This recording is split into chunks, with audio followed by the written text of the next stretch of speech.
I request Amita Paul aunty, Amita aunty please आए और सत्संग शेयर करें। गुरुजी की प्यारी साध संगत, आप सबको मेरा नमस्कार।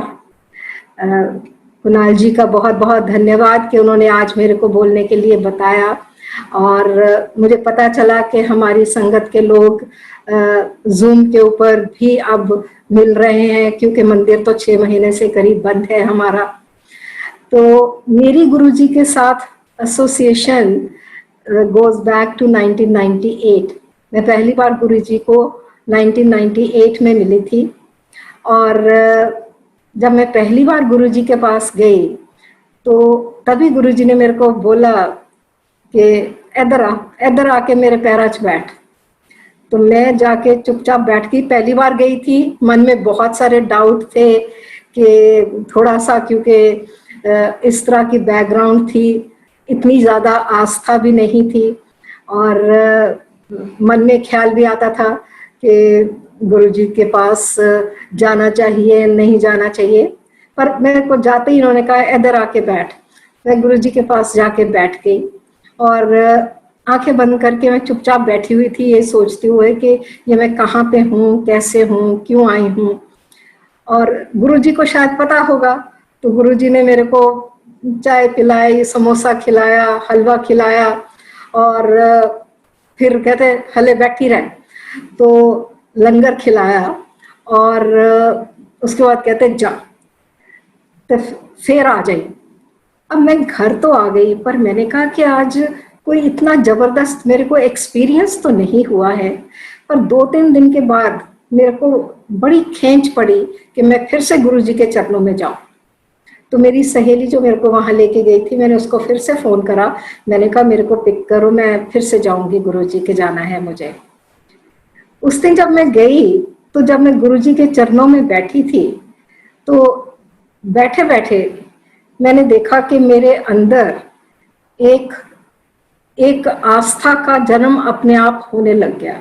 गुरुजी ने कुछ कहा नहीं, सत्संग की बातें हो रही थी, लोग आपस में बातें कर रहे थे, कहानियां सुना रहे थे, पर मेरे अंदर ही अंदर एक आस्था धीरे धीरे उठने लगी, और मेरे को ये महसूस होने लगा कि ये गुरुजी में कुछ तो है, और ये मेरे को खींच रहे हैं। और गुरुजी ये भी जानते हैं कि मैं किंतु परंतु आंटी हूँ। वो कहते थे सबको कि ये तो किंतु परंतु आंटियां हैं।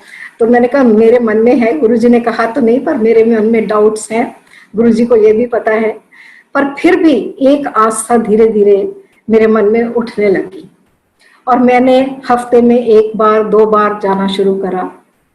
जाते जाते उनके पास बैठते, मैंने उस वक्त मैं सरकार में काम कर रही थी, एडिशनल डायरेक्टर जनरल थी दूरदर्शन में, और काफी स्ट्रेसफुल नौकरी थी।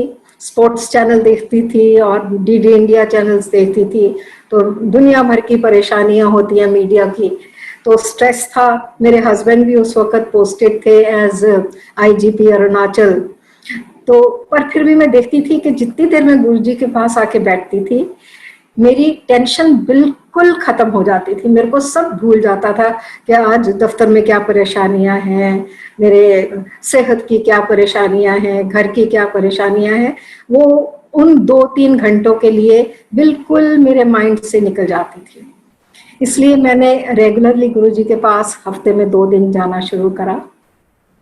तो इसी तरह से करीब 3-4 महीने के बाद मेरे हस्बैंड की पोस्टिंग वापस हो गई, दिल्ली आ गए वो स्पेशल कमिश्नर बनके पुलिस के।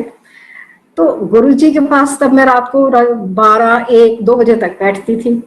तो गुरुजी, हम 20-30 लोग रह जाते थे जो रात के लेट तक बैठते थे। तो मैं जब घर आती थी तो 1-2 दिन तो ठीक रहा, पर तीसरे चौथे दिन मेरे हस्बैंड ने कहा ये क्या है, रात के 2-3 बार 4 बजे आती है और सुबह फिर तुम्हें दफ्तर जाना होता है, टाइम से आया कर। तो मैंने गुरुजी को जाके कहा, मैंने कहा गुरुजी कृष्ण मेरे को डांट मारते हैं, आप मेरे को 12 बजे जाने दिया करो। तो गुरुजी हंस पड़े, कहते कोई नहीं तू चली जाया कर, पर एक दिन कृष्ण तेरे तो बड़ा भगत बनेगा मेरा। मैंने कहा मन में मैंने कहा that would be the day. पर मैं आती रही और मैं 12 बजे आती थी। तो एक दिन इसी तरह से मेरे को कृष्ण ने कहा कि चल आज मैं भी तुम्हारे साथ चलता हूँ। तो मैंने कहा चलो, मैं तो खुश हो गई, मैंने कहा चलो। तो इन्होंने मेरे साथ पहली बार वहां पे गए और ये जाते ही ये गुरुजी ने इनको अपने चरणों में बिठाया, इनको आशीर्वाद दिया और हमने बैठे, हमने वहां पे लंगर खाया और जब जाने के लिए माथा टेक रहे थे तो गुरुजी ने कहा कृष्ण के सर पे हाथ रख के कि चल आंटी इनू ब्लेस करता है। मैंने कहा थैंक यू गुरुजी। कहते ये हुन पुलिस कमिश्नर भी बनेगा तो वो तो बाद गवर्नर भी बनेगा। मैंने कहा गुरुजी आपकी कृपा होगी तो जरूर कुछ होगा। ये 98 की बात है, 98 अर्ली 99 की बात है। और उसके बाद 2004 में कृष्ण पुलिस कमिश्नर बने, फिर यूपीएससी के मेंबर बने, फिर 5 साल गवर्नर रहे, फाइनली 2018 में जाके वो रिटायर हुए। और मेरे को गुरुजी ने कहना शुरू करा करीब 2000 के आसपास कि तू नौकरी छोड़ दे। मैंने कहा गुरुजी ऐसे कैसे नौकरी छोड़ दूं? कहते हैं मैं कह रहे हैं तू नौकरी छोड़ दे। तो निकल गया टाइम, सारे जने घर के, मेरे बच्चे भी कहें, मेरे हस्बैंड भी कहें, कॉलीग्स भी कहें, सब कहें कि अरे कैसे छोड़, अभी थोड़ा छोड़ना चाहिए, तुम्हारे को अभी 10 साल की नौकरी पड़ी है और already you are additional director general, फटाफट आगे भी स्कोप है अच्छी नौकरियों का। पर गुरुजी मेरे को कहते ही रहे कि नौकरी छोड़, नौकरी छोड़। तो एक दिन मैंने डिसाइड करा, मैंने कहा घर वाले जो कहते हैं कहते रहे, गुरुजी कह रहे हैं मैंने नौकरी छोड़ देनी है। मैं दफ्तर गई, 4 लाइनें लिख के मैंने नोटिस दे दिया कि मैं 3 महीने में वॉलंटरी रिटायरमेंट ले रही हूँ। तो मैंने सितंबर का महीना था, मैंने अपनी वॉलंटरी रिटायरमेंट ले ली और गुरुजी के पास मैं आ गई। मैंने कहा गुरुजी मैंने नौकरी छोड़ दिया, अब बताओ। तो कहते बस बहुत चंगा किता, खून देख तू कितने पहुंच दिए। वो 2002 था उस दिनों जब ये बात हुई थी। और मैं गुरुजी के पास आती रही, बहुत खुश थी। कृष्ण उस वक्त पुलिस कमिश्नर थे। हम गुरुजी के जाने के बाद भी हम करते रहते थे, सत्संग करते रहते थे, सब कुछ करते रहते थे। 2004 में जब फिर से सरकार यूपीए की आई तो मेरे को सरकार ज्वाइन करने के लिए फिर बुलाया गया और उसके बाद मैं 13 साल सरकार में रही और सेक्रेटरी लेवल पोस्ट पे रही। और जो गुरुजी ने कहा था वो सब सच हुआ, जो 1998 में उन्होंने कहा था। तो गुरुजी त्रिकालदर्शी तो थे ही, पर उसके साथ धीरे धीरे, खासकर जब गुरुजी अपनी इस संसार की यात्रा खत्म करके चले गए, मैंने सोचना शुरू करा कि गुरुजी ने ये सारा कुछ क्यों किया, किस लिए किया मेरे साथ।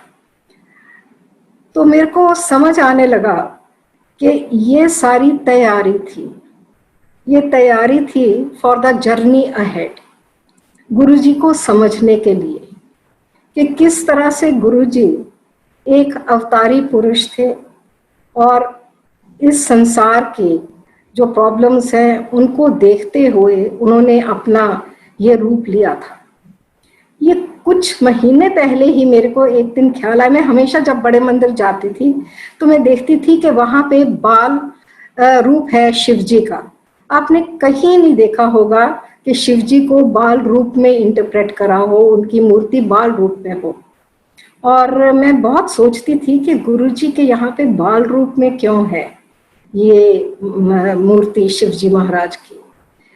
और ये तो सब बताते थे कि गुरुजी शिवजी के और गुरु नानक साहब के भगत हैं और उनकी सारी जो शक्तियां हैं उनसे डिराइव्ड है।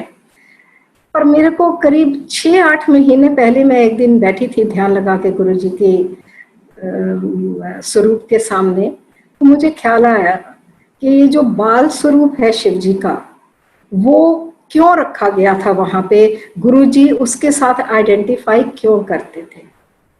जब भद्रकाली ने अवतार लिया तो उनको शांत करने के लिए शिव जी ने बाल रूप लिया था। बाल रूप क्यों लिया था शिव जी ने? सिर्फ एक ही बार बाल रूप लिया है, और उन्होंने बाल रूप इसलिए लिया था कि एक बहुत गुस्से में, वायलेंस स्टेट में एक जरूरत है ममता, प्रेम और सिंपथी और ये सारी जगाने की। तो उस ममता और प्रेम और सौहार्द की फीलिंग को जगाने के लिए भगवान शिव ने बाल रूप लिया था। तो उस दिन मुझे समझ आया कि गुरुजी, शिव जी के बाल रूप को क्यों वहां पे रखा गया है, क्योंकि गुरुजी की पर्सनैलिटी ही ऐसी थी कि वो शांति और वो सुख और वो ममता और वो प्रेम और वो सहानुभूति हर एक के लिए मन में पैदा करते थे। उनको देखते ही आपके हृदय में एक ठंडक पड़ जाती थी। आपकी जो सारी कुंठाएं होती थी, आपकी जो एंगर होता था, वो सब खत्म हो जाता था। तो उसके बाद में अब जब भी मैं रोज रात को जब शिव जी और गुरु जी की स्वरूप के सामने बैठती हूँ, तो मुझे वही बाल स्वरूप याद आता है। और बिल्कुल बाल, चाहे वो शिव जी का बाल स्वरूप हो या वो गुरु जी का स्वरूप हो, उनमें कोई भी अंतर नहीं होता। वो ही फीलिंग्स को हमारे अंदर उजागर करते हैं जो गुरु जी हमें हमेशा सिखाना चाहते थे। गुरु जी कहा करते थे कि अगर तुम किसी का, सब लोगों की मदद करो, पर अगर मदद नहीं कर सकते तो किसी का नुकसान मत करो। एक दिन मैंने गुरुजी से पूछा, मैंने कहा गुरुजी आप इतनी मदद करते हो लोगों की, आप, कई बार मैं उनको छेड़ती भी थी कि पता होता था कि ये आदमी वैसे किस तरह का है, पर गुरुजी सब पे कृपा कर देते थे। तो मैं कहती थी गुरुजी आप तो सभी के ऊपर कृपा कर देते हो, आप सोचते भी नहीं हो बिल्कुल भी, एक मिनट भी। तो गुरुजी हंस पड़े। वो कहते तेरे को तो ये दिखता ना ये आज क्या है, तेरे को क्या पता है ये पहले क्या था और आगे इसने क्या होना है। तो मैंने फिर एक दिन गुरुजी को पूछा, मैंने कहा गुरुजी तो फिर आप इनके सारे दुख अपने शरीर पे ले लेते हो, आपको सहने पड़ते हैं। तो मेरे को कहते हैं कमलिए, गुरु का काम ही ये होता है, कर्मों की तो तुम लोगों ने अपने कर्म जो करे हैं उनको तो आपने भोगना ही भोगना है, पर जब गुरु की कृपा होती है तो वो आपकी ये मदद जरूर कर सकते हैं कि वो आपके कर्मों का, जो दुष्कर्म भी करे हुए हैं आप, उसके फल को बियरेबल बना दे ताकि आप उसको सह सके। आपको सहने की शक्ति देते हैं और उसको बेरेबल बना देते हैं ताकि वो धीरे धीरे, एक जन्म में नहीं तो 2 जन्मों में, 3 जन्मों में आपके जो बुरे कर्म हैं उनका भी भार आप पर से उतर जाए। तो मैंने कहा गुरुजी तो फिर इसका अब क्या पता है हम लोगों ने क्या कर्म करे हैं पिछले जन्म में, ये कैसे पता चलेगा? तो गुरुजी कहते देख, ये तो वही खाता है, जो तुमने किया है वो भी लिखा हुआ है, जो तुम कर रहे हो वो भी लिखा जा रहा है। अगर तुम अच्छे कर्म करोगे तो तुम्हारे जो दुष्कर्म है उसका फल कम हो जाएगा, पर अगर आप अब भी दुष्कर्म करते जाओगे तो आपका ये भार और बढ़ता जाएगा। इसलिए हमेशा यही कहते थे कि आप अच्छे कर्म करो, इतने अच्छे कर्म करो कि आपके बुरे कर्मों के जो आपको भोगना पड़ेगा वो भी ना भोगना पड़े, और आप सदा ही सीधे रास्ते पे चलो। जिन लोगों की मदद कर सकते हो वो करो, और अगर नहीं कर सकते तो कम से कम किसी का कभी भी कोई नुकसान नहीं करो। गुरुजी अपनी साध संगत के साथ हमेशा रहते हैं, और जो गुरुजी के साथ देर से जुड़े हुए हैं, जिन्होंने गुरुजी को देखा है, जो गुरुजी के चरणों पे बैठे हैं, उन सब ने ये महसूस किया होगा कि जब आप गुरुजी के चरणों में या गुरुजी के स्वरूप के सामने बैठते हो तो आप उनकी तरफ 1 मिनट से ज्यादा नहीं देख सकते। आपके आंखों से अश्रु आने अपने आप शुरू हो जाते हैं, और वो किस चीज के आंसू होते हैं? मैं जब राष्ट्रपति भवन में थी तो हमारे घर के सामने मिलिट्री सेक्रेटरी थे खोसला, उनकी वाइफ, जो पहली बारी गुरुजी की संगत में आई हमारे घर में जब था, और वो बड़ी अच्छी भगत बन गई गुरुजी की। वो मेरे आके कहती मैम, मैं जब भी गुरुजी की फोटो के सामने बैठती हूँ, उनके स्वरूप के सामने बैठती हूँ, मेरी आंखों से आंसू नहीं बंद होते, पता नहीं क्या होता है। तो मैंने उसको बताया कि उषा, ये गुरुजी की संगत के बहुत लोगों के साथ होता है। मैं तो गुरुजी से मेरे को जुड़े हुए 20 से ज़्यादा साल हो गए। मैं गुरुजी की स्वरूप के सामने अभी भी जब भी बैठती हूँ तो मेरे आंसू अपने आप निकलने शुरू हो जाते हैं। और वो आंसू किस चीज़ के होते हैं? वो आंसू एक्सटेसी के होते हैं, क्योंकि वो कुछ ऐसा समय होता है जब आपका कनेक्ट अपने गुरु के साथ पूरा होता है और आपका वो इंटरैक्शन, इंटरचेंज हो रहा होता है अपने मास्टर के साथ, अपने गुरु के साथ, जहां वो आपको एक सीधे रास्ते पे चलने का ज्ञान देते हैं, आपका हाथ पकड़ के आपकी जिंदगी के सारे कठिन मोड़ों पे आपको सीधी तरफ लेके जाते हैं और आपको ये विश्वास देते हैं कि वो सदा ही आपके पास है। आई एम श्योर आप सभी ने ये कहीं ना कहीं, कभी ना कभी जरूर महसूस किया होगा। और जो संगत के लोग नए हमारे साथ जुड़ रहे हैं, वो भी एक्सपेरिमेंट करके देखें, गुरुजी की स्वरूप के सामने बैठ के देखें, पूरा ध्यान लगा के। और मेरे को पूरा विश्वास है कि उनको भी यही एक्सपीरियंस होगा, जहाँ पे गुरुजी एक लिविंग प्रेजेंस होगी। मिरेकल्स तो गुरुजी हजारों में करते हैं, जैसे मैं अभी सुन भी रही थी, हर पल वो अपने भक्तों के साथ रहते हैं। पर उससे भी ज्यादा जो जरूरी चीज है वो ये समझना, जो गुरुजी ने का अल्टीमेट मैसेज था कि connect with the ultimate reality, वो कनेक्शन एस्टेब्लिश करना एक सदगुरु के थ्रू ही होता है। और जब गुरुजी की आप पे ऊपर पूर्ण कृपा होती है तो वो आपका वो कनेक्शन एस्टेब्लिश कर देते हैं with the ultimate in the universe. तो ये गुरुजी की सबसे बड़ी कृपा है। मेरा हर सांस, हर मिनट गुरुजी के साथ ही जुड़ा हुआ है और मुझे ये पूर्ण विश्वास है कि गुरुजी की साथ संगत में बहुत बहुत लोगों का यही एक्सपीरियंस रहा होगा।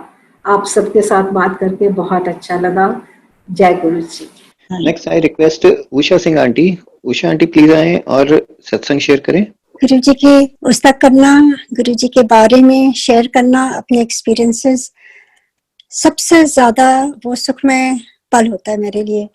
और मैं जब मैं शेयर करती हूँ मुझे लगता है बिल्कुल सामने मेरे साथ वैसे ही हो रहा है, मैं उन्हीं पल को फिर से जीती हूँ गुरु जी के साथ। और अंदर से जो खुशी होती है वो आप समझ सकते हैं कि आप अगर गुरु जी सामने बैठे हो और उनके सामने जो जो वो कल्याण कर रहे हैं, वो महाशिव हैं, भगवान हैं, रब हैं, जो भी आप समझ लीजिए, वो मतलब उनके आगे कुछ है ही नहीं। और जब वो बॉडी फॉर्म में थे तो कुछ एक तो मैं वो शेयर करूंगी, और अभी जो गुरुजी नहीं है तो भी वैसे ही हो रहा है, कोई डिफरेंस नहीं है। तो यही कुछ क्षण मैं आपको शेयर करूंगी आज। आप सबको अब तक तो सबको पता ही चल गया है, मैं इतनी एक्साइटेड होती हूँ शेयर करने के लिए, इतना शेयर करती हूँ। और असल में गुरुजी ने मेरे से कहा हुआ है, जो मैं शेयर करती हूँ, ये मेरा अपना कुछ नहीं है, क्योंकि I am just an observer, I just happen to be there. जो गुरुजी ने ये मेरा, मैं तो सोचती हूँ मेरे कर्म गुरुजी ने इतने, मतलब पता नहीं क्या गुरुजी ने किया है, जो मुझे गुरुजी एक्सपीरियंस शेयर करने के लिए जो बोलते हैं गुरुजी, वो everything is just his, we are just dust, we are nothing. मेरी कोई आइडेंटिटी नहीं है, वो तो नाम के लिए ये नाम है वो नाम है, पर एक्चुअली जब हम गुरुजी के सामने जाते हैं तो हम जीरो हो जाते हैं, कुछ भी नहीं होता है। ईगो तो दूर की बात है, हमें ये भी आभास नहीं होता है कि हम कौन हैं। वो गुरुजी का जो तेज होता है, जो गुरुजी का उनकी वाइब्रेशन होती है, आप सोचिए भगवान आपके सामने खड़े हैं तो हम क्या हैं, कुछ भी नहीं है। तो वैसे ही होता था जब गुरुजी के पास जाते थे। 98 में ये बहुत बड़ी भाग की बात है कि जब हमें गुरु जी के दर्शन होते हैं, क्योंकि वो पूरा जीवन हमारा तार देते हैं, वो पूरा जीवन हमारा सफल कर देते हैं। जो हम आत्मा जो हमें ऊपर से भेजते हैं भगवान ईश्वर, वो इसीलिए भेजते हैं कि हमें वो एक्सपीरियंसेस हो या वो महसूस कर सके हम लोग कि हम लोग वहीं से आए हैं और उन्हीं के पार्ट हैं। पर इस धरती में आके जैसे जैसे हम बड़े होते हैं, हम सब कुछ भूलने लगते हैं। और जब ईश्वर भगवान महादेव गुरु जी आते हैं इस धरती पर अपने भक्तों की रक्षा करने, उनको ब्लेस करने के लिए कभी कभी आते हैं, और जैसे आते हैं तो वो अपने भक्तों को इकट्ठा करते हैं, ढूंढ ढूंढ के लाते हैं और अपने शरण में लेते हैं। तो हम सारे वैसे ही हैं, ना कोई बड़ा ना छोटा, ना किसी का बड़ा सत्संग ना छोटा सत्संग। बस मैं वही शेयर करूंगी जो मेरे साथ हुआ, और ये गुरु जी की कृपा ही है बस। तो ऐसे गुरु जी ने हम लोगों को सियाटल से वापस सिंगापुर में बुलाया, और उन्हीं का जब बुलावा आता है तभी हम जा पाते हैं।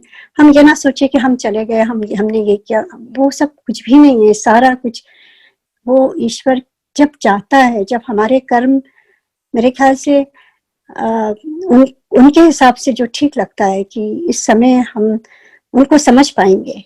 क्योंकि देखिए भगवान ईश्वर आपके सामने आ जाएंगे, आप उनको पहचानेंगे भी नहीं, क्योंकि हमारे आगे पर्दा पड़ा रहता है।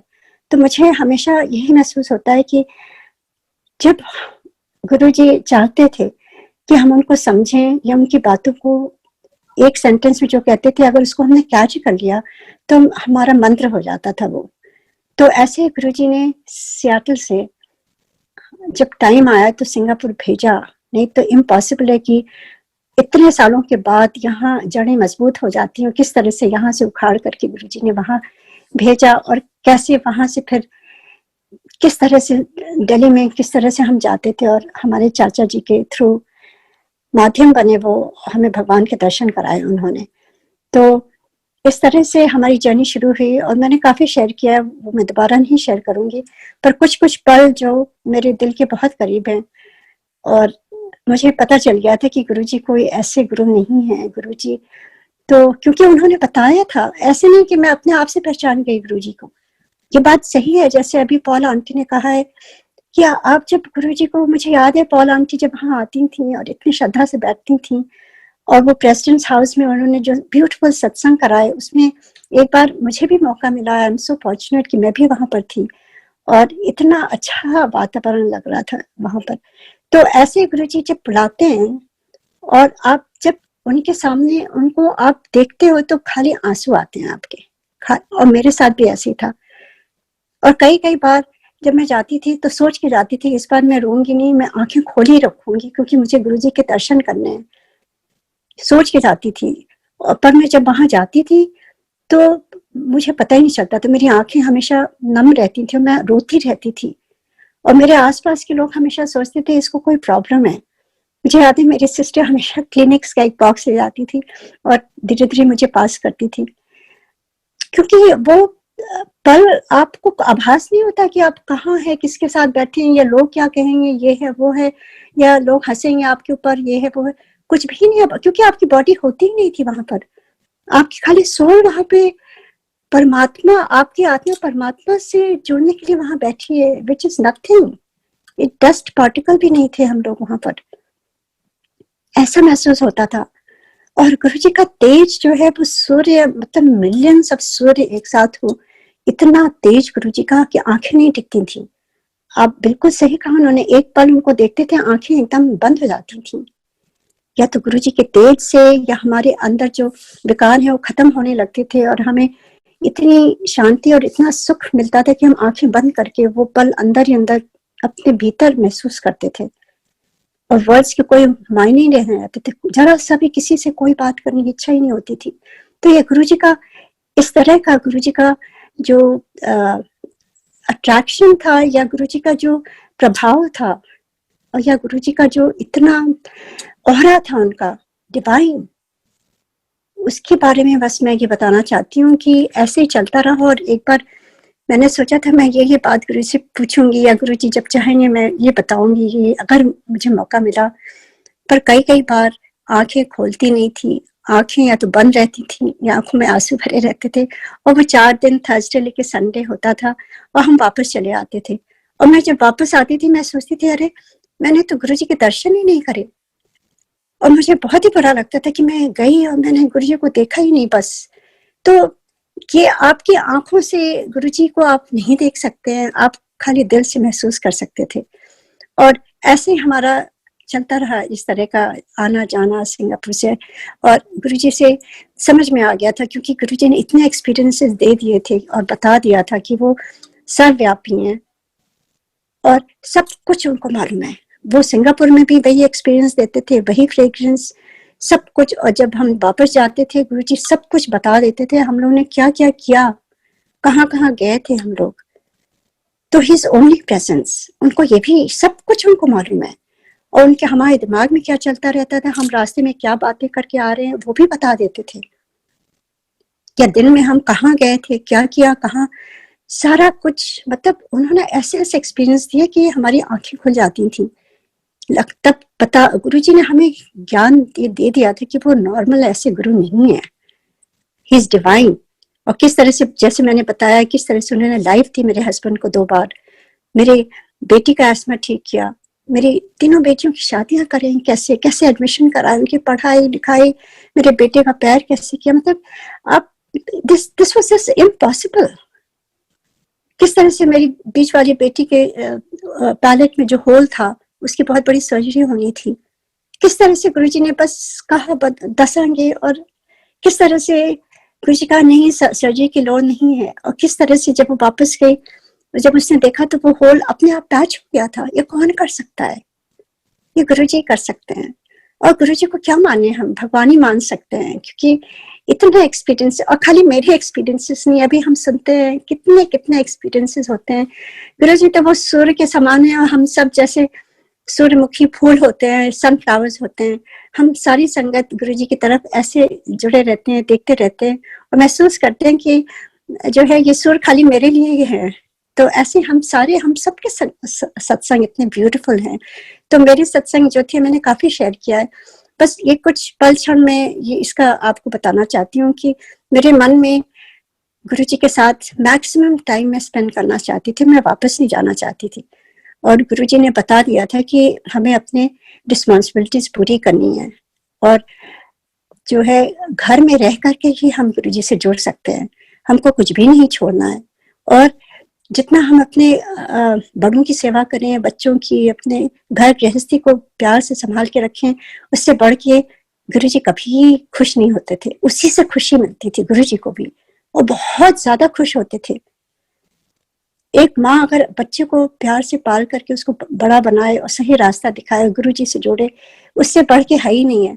एक वहां शब्द बसता था जो मैं शेयर करना चाहती हूँ, और गुरुजी की कृपा से ही सारी समझ में आती थी, वो पंजाबी में सब होता था। तो एक शब्द था जो बार बार मैं सुनती थी और मैं बैठ के रोती रहती थी। उसमें यह था कि जननी जन ऐसे, मतलब जननी ऐसे बच्चे को पैदा करे जो या तो उसको कोई क्वालिटी अश्योर वीर हो, दानवीर हो या भक्त हो। इस तरह से 4 उसमें वर्णन थे। और अगर वो ऐसी ना जने तो काहे गवावे नूर। तो ये मुझे बहुत टच कर गया था कि गुरुजी ने कितनी बड़ी सीख थी as a woman, as a mother, कि हम क्या बहुत जरूरी है, कि नहीं तो क्या फायदा। तो ये ऐसे ऐसे एक एक सेंटेंस में वहां पर शब्द में, या गुरुजी एक सेंटेंस कह करके आपको आपके जीवन पलट देते थे, आपको बता देते थे कि हमें क्या करना है। गुरुजी कोई वहां प्रवचन नहीं देते थे। तो जो जो चीजें मैंने वहां पर बैठ करके सीखी और जो गुरुजी की कृपा से ही समझ में आई, वही मैं शेयर कर रही हूँ। मेरी अपनी कुछ भी नहीं है। एंड एक बार क्या हुआ कि ऐसे ही मैं, जब आप किसी को देखो दिल से प्यार करते तो उसकी सारी चीजें आपको जानने की इच्छा होती थी। मुझे लगता था गुरुजी को क्या पसंद है, गुरुजी को क्या खाते हैं गुरुजी, और मतलब क्या पीते हैं, मतलब ऐसे मन में होता था। क्योंकि उनकी ग्लास आती थी, वो कवर्ड रहती थी, और बहुत ही मिस्ट्री हमें लगती थी कि गुरुजी क्या चाय पी रहे हैं, दूध पी रहे हैं, पानी पी रहे हैं, क्या पी रहे हैं, ऐसे लगता था। और मैं उनके बगल ही एक बार गुरुजी ने कृपा करी, मैं उनके एकदम पास बैठी थी और मेरे मन में चल रहा था, गुरुजी ने बता दिया ना कि वो तो मेरे थॉट भी सब वो उन तक पहुंच जाते हैं और वो समझ गए। मैंने सोचा कि पता नहीं गुरुजी क्या पीते हैं, और राइट अवे गुरुजी ने 2 घूंट पिया और मुझे glass they the. And I was so embarrassed, मुझे ऐसा लगा कि जमीन फट जाए, मैं यहीं पर समा जाऊं। I felt so little about my self. ऐसा गुरुजी कुछ खाते पीते नहीं है, मेरी आंखें क्यों लगी हैं, नहीं सोचना चाहिए। मुझे बहुत ही एम्बैरेसिंग लगा उस दिन। एंड मैं लेके खड़ी रही, मुझे ये भी नहीं समझ में आया कि मुझे क्या करना है। मैं लेके बस खड़ी रही कि गुरुजी wants me to hold it maybe, क्योंकि जब आप गुरुजी के पास बैठते हो, जो गुरुजी कहते हैं, आप उस समय आप अपने आप ही में नहीं रहते हो। एंड गुरुजी मैं 2-3 सेकंड ऐसे लेके खड़ी रही, गुरुजी ने मेरी तरफ देखा और कस के बोला कि पी ले। And I didn't know how to drink. आप गुरुजी के ग्लास से सारी संगत के सामने कैसे पी सकते हो? एंड मैं समझ नहीं पाऊँ मैं कैसे पीऊँ। तो मैं धीरे धीरे ऊपर से करके ऐसे मैंने पिया। फिर गुरुजी कहते हैं जा किचन नाल दे के आ। तो मैंने बाहर से ही उनको पकड़ा दिया, सेवादार को। पर उसके बाद जो मैंने कभी भी ये जानने की कोशिश नहीं करी, क्योंकि मुझे बहुत ही बुरा लगा, क्योंकि गुरुजी तो एक घूंट पी के उन्होंने दे दिया और पूरे टाइम मुझे लगा कि मैंने ये अच्छा काम नहीं किया सोच करके, और गुरुजी से इस तरह से मुझे नहीं लेना चाहिए था। मतलब ये मेरे थॉट्स थे उस समय। तो ऐसे ही चलता था। तो एक बार क्या हुआ, गुरुजी की कार के बारे में मैंने काफी सत्संग सुने थे और मुझे लगता था गुरुजी की कार में कभी पेट्रोल नहीं डलता है। गुरुजी की कार में ऑफकोर्स जैसे गुरुजी बैठते हैं, पता नहीं डिवाइन होगा क्या होगा। और कई आंटियों को मैं देखती थी गुरुजी के साथ जाती हैं, तो मैं सोचती थी हाँ ये कितना अच्छा लगता है ना, गुरुजी के सानिध्य में आप पास में बैठे हो। मतलब ऐसे मैं सिंगापुर में जाके सोचती थी। तो एक बार मैं आई, मैं उस समय अकेली थी, मेरा बेटा भी उस दिन नहीं आया था मेरे साथ। तो मैं अकेली गई थी गुरुजी के दरबार में एम्पायर स्टेट में, और गुरुजी ने आज्ञा दे दी लंगर की बात, क्योंकि गुरुजी तो बहुत ही प्रोटेक्शन में रखते थे सबको, अपनी संगत को। तो उनको मालूम था मैं नोएडा से इतनी दूर से आती हूँ और अकेली जा रही हूँ। तो उन्होंने उस दिन मुझे जल्दी आज्ञा दी थी 10:30 बजे, और मैं जैसे आज्ञा दी और मेरे मन में क्या आया कि आज गुरुजी आई एम सो सॉरी, मुझे तो और बैठने का मन था, मैं इसीलिए आती हूँ। जैसे मैंने मत्था टेका, गुरुजी तो सब जानते हैं, तो जैसे मैं पलटी गुरुजी ने कहा अच्छा और बैठने का मन है, बैठ जा। मैं इतनी खुश हो गई, मैं बैठ गई वहां पर। उसके बाद धीरे धीरे सबको आज्ञा दे रहे थे गुरुजी।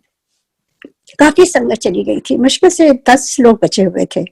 एंड अचानक ही गुरुजी खड़े हुए। जब गुरुजी खड़े होते थे तो सारी संगत खड़ी हो जाती थी, तो सारी संगत खड़ी हो गई। फिर गुरुजी चलने लगे तो गुरुजी के पीछे पीछे सारी संगत चलने लगी, और जैसे लाइक अ मास्टर, हम सब उनके स्लेव्स हैं, जहां मास्टर जा रहे हैं उनके पीछे हम जा रहे हैं। तो गुरुजी सीढ़ियों के ऊपर चढ़ने लगे एम्पायर स्टेट में, जो 2-4 सीढ़ियां थी, और बाहर चबूतरे पे आ गए। हम सब उनके पीछे पीछे आ गए। फिर गुरुजी ने कहा चलो बड़े मंदिर चलते हैं। हम सब उनके पीछे पीछे, और गुरुजी सामने, वहां गेट के सामने एम्पायर स्टेट में वहीं पर खड़े हो गए, और हम सब वहां खड़े हो गए। एंड आपको मालूम है, जब गुरुजी कहीं संगत को ले जाते हैं तो वो बेस्ट सबका साथ, कोई अगर टेम्पो से आया या अपने रेंटेड किसी चीज में आया, कैसे भी आया है, तो गुरुजी को सब कुछ मालूम रहता था। और गुरुजी को, आपको मालूम है, गुरुजी के यहाँ तो सब तरह के लोग आते थे। ऐसा नहीं था कि सबके पास कार होती थी। कई लोग स्कूटर में आते थे, कई लोग बाइक में आते थे, कई लोग उसमें आते थे। तो इसी तरह से तो गुरुजी सबका ख्याल रख करके गुरुजी सबका इंतजाम कर रहे थे। अच्छा तू उनके साथ बैठ जा, तो उनके साथ चली जा, तू ऐसे कर दे। मेरे से गुरुजी ने कहा तू ना अपने ड्राइवर को फोन कर दे, बाहर खड़ा होगा वो, और उन्हें बोल दे कि इथे ही वेट करे।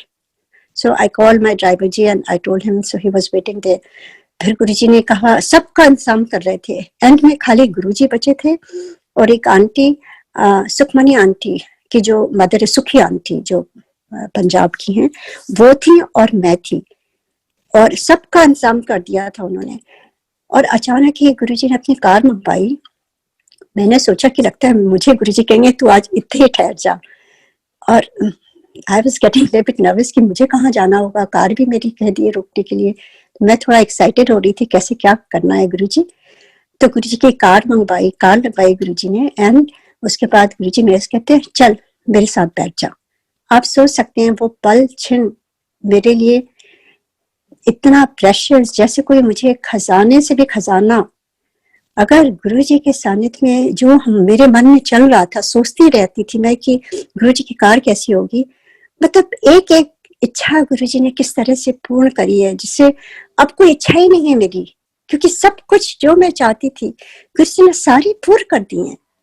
तो बे कहते हैं विदाउट एनी डिजायर्स, अब मैं गुरुजी से जैसे जो करती सारी जो जो वहां सोचती थी गुरुजी ने वो पूरी करी, और वो उनकी बहुत मेहर है, मेरी कोई काबिलियत नहीं है। मैं बस दिल से प्यार करती थी, दैट वाज ऑल।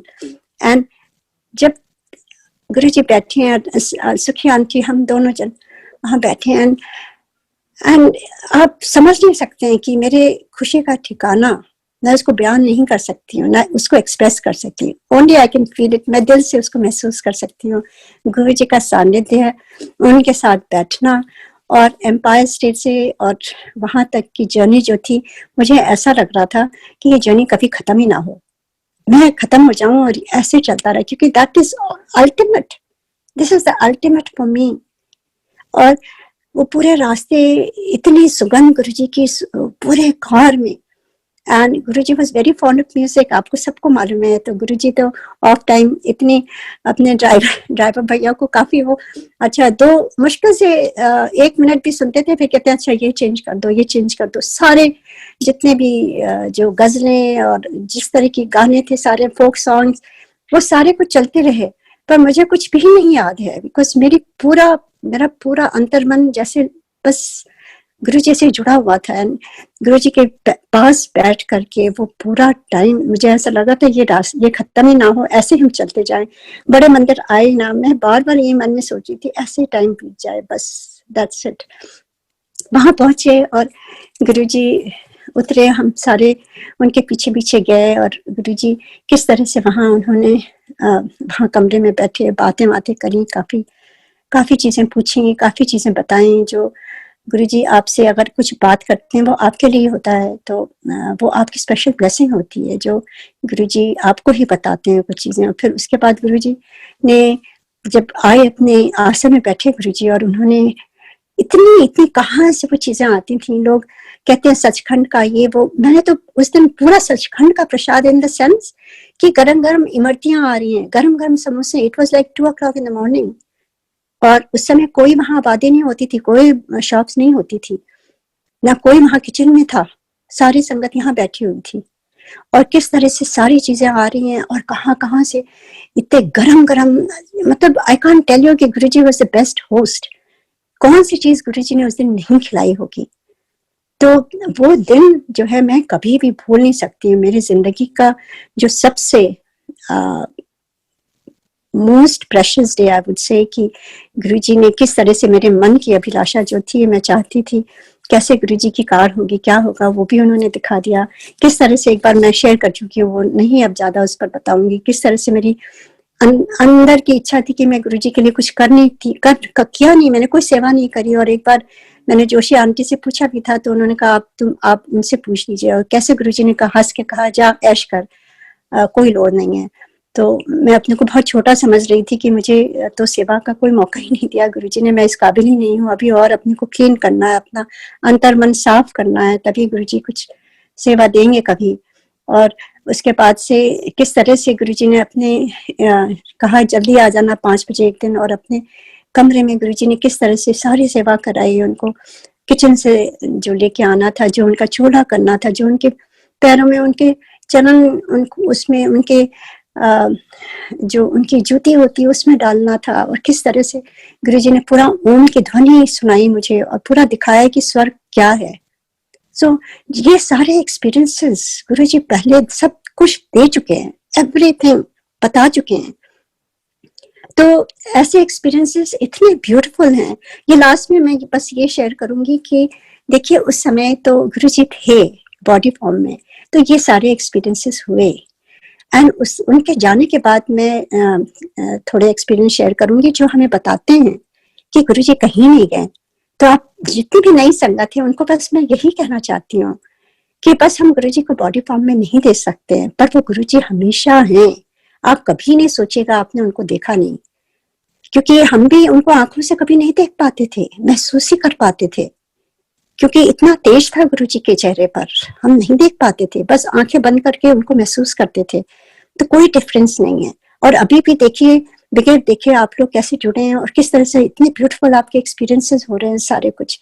तो ऐसे ही मैं एक दो एक्सपीरियंस शेयर करना चाहती हूँ शॉर्ट में, कि आपको मालूम है जैसे मेरी बेटी का गुरुजी ने उसकी शादी अपने आप से कार्ड लिख ऐसे लिख कर सबको दिया था और ब्लेस किया था गुरुजी ने, और चले गए गुरुजी उसके बाद, पहली शादी से पहले। तो एनीवे उन्होंने ब्लेस करा हुआ था। तो जो son in law, he is also born and brought up US में ही, और गुजराती फैमिली से हैं। और तो वो जो है गुरुजी से बहुत ज्यादा जुड़ गए, मतलब क्योंकि गुरुजी ने उनके सर पर हाथ रखा था और कहा था बड़ा चंगा मुंडा है। जब ये तो हमारी उनकी कोई काबिलियत नहीं है, इट्स ऑल गुरुजी's ब्लेसिंग।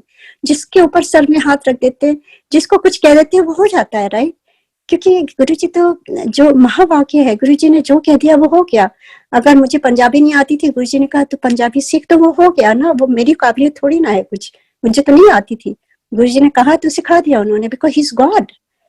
तो क्या हमारी किसी की काबिलियत नहीं है? दिस इज ऑल गुरुजी। क्या एवरीथिंग इज अबाउट गुरुजी। We just happen to be there, so he happen to be there, and गुरुजी ने उनको ऐसे ब्लेस किया, अब उनको भक्त बना दिया गुरुजी ने। सो इतना ज्यादा कि मेरी बेटी से भी ज्यादा वो मानते हैं, आई मस्ट से दैट। गुरुजी का स्वरूप जो साइन करा हुआ था वो उनको मिला था, वो अपने पॉकेट में हमेशा रखते हैं।